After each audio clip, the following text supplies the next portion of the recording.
ఇక కాకినాడ జిల్లా తాళరేవులో పసికందు మృతదేహంతో తల్లిదండ్రులు బంధువులు ఆందోళనకు దిగారు.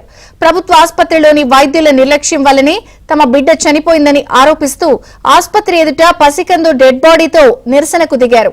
తమ బిడ్డ మృతికి కారణమైన వైద్యులపై కఠిన చర్యలు తీసుకోవాలని వారు డిమాండ్ చేశారు.